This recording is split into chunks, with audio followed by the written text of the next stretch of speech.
Who do you think is going to win the League of Legends World Finals this year? The general consensus around the community seems to be Korea. Way back in OGN Spring, when Samsung Blue took first place, outclassing nearly everyone, the comments on every discussion thread across the internet were riddled with things like "Congratulations to the Season 4 World Champions, Samsung Blue." These comments resurfaced again when Blue became the first team from Korea to acquire enough circuit points, qualifying them for the World Finals, where once again people commented on their accomplishment with things like, "Guess we know who's going to win Worlds this year."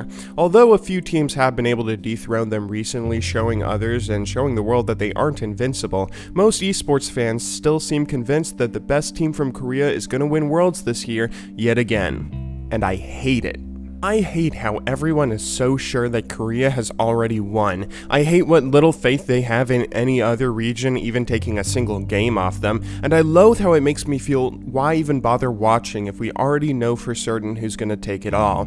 It's fine to say that someone is favorited to win the Summoners Cup, of course, but when you tell me outright not to even bother watching because you know for certain who that's gonna be, that's when I start to have a problem with it. If I had to bet my savings, I'd say yeah, Korea has the best chance out of any region of winning Worlds this year, for certain. That was true for last year, and honestly it was true the year before it. There's a reason teams from every region are boot camping in Korea right now, rather than China or any other region in preparation for the upcoming international competition. Korea really is ahead of everyone right now, with players that are able to succeed in a much more supportive environment. I'm not denying that, but the supposed best team or region who's never ever gonna be dethroned isn't what sports are about, and it's certainly not what I think esports are about. Do you guys remember Seasons 1 and 2? The North American scene specifically seemed gridlocked in the most horrible of ways back then, so that we'd always have the same few teams representing us at international competitions. TSM and CLG were the oldest and best teams around at the time, and they had the most experience, better funding from sponsors,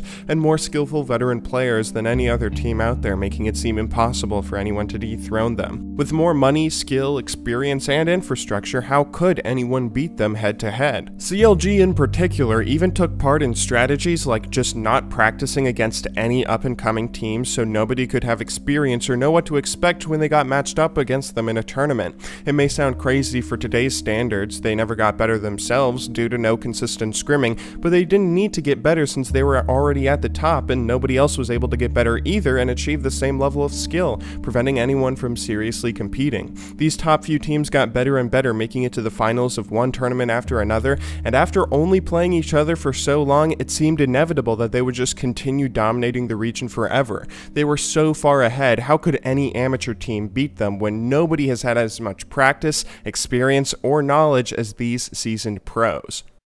But then out of nowhere, bam! An amateur team named Rock Solid came out of nowhere and started beating everybody. This was a lineup of misfits who gets destroyed on paper by any decently experienced team, but had a few tricks up their sleeves to qualify for some major tournaments. They had a jungler named Jat who ran Phoenix Udyr, which everyone thought was inferior to Tiger at the time, and a support player named Locust who ran Support Gangplank, something nobody had ever run before. Not only were these guys beating the quote-unquote real pros in scrims, minor tournaments, and other practice matches, but they were doing it with supposedly worse champions that you got fun of and reported for playing in solo queue. Against all odds, these guys burst into the pro scene, qualifying for one tournament after another, and started knocking down one titan after another. In the Rampage King of the Hill series, where they made their major debut, they beat every team they came across, going undefeated throughout.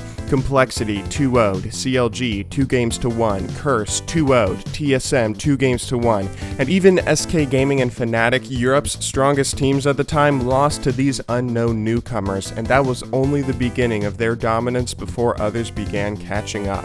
It didn't matter that other teams knew that they would run Support Gangplank, it didn't matter that they had such little hope or experience.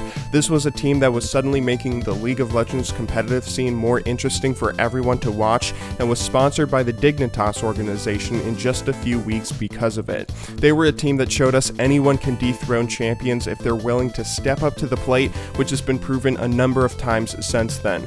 Nowadays, we have plenty of newcomers in all regions that show us every single day nobody is invincible. Korea is the best region out there right now, and they may very well win Worlds this year. You might be watching this video sometime in the future coming back to say Korea beat everyone after all, you were wrong, but that's not what I really care about. I care about rooting for the underdog and making that upset happen. I care about the next team to emerge from the Challenger circuit and beat all the veterans against all the odds, and I care about supporting my favorite regions and my favorite teams until their nexus finally does go down no matter what. Sports aren't about who we think or supposedly know is going to win, they're about which players are going to step up to the plate and play their hearts out on any given day. It just takes a few games of extraordinary play to make an upset happen, so I encourage you all to get hyped up for every region, every team, and every player that we're going to see at Worlds this year, regardless of how far you think they're going to make it. Korea certainly has the advantage on everyone else right now. There is always going to be a favorite in any sporting competition, but I'm going to be pulling for my personal favorites regardless of their chances. Thank you very much for watching, good luck in solo queue, and have a wonderful day.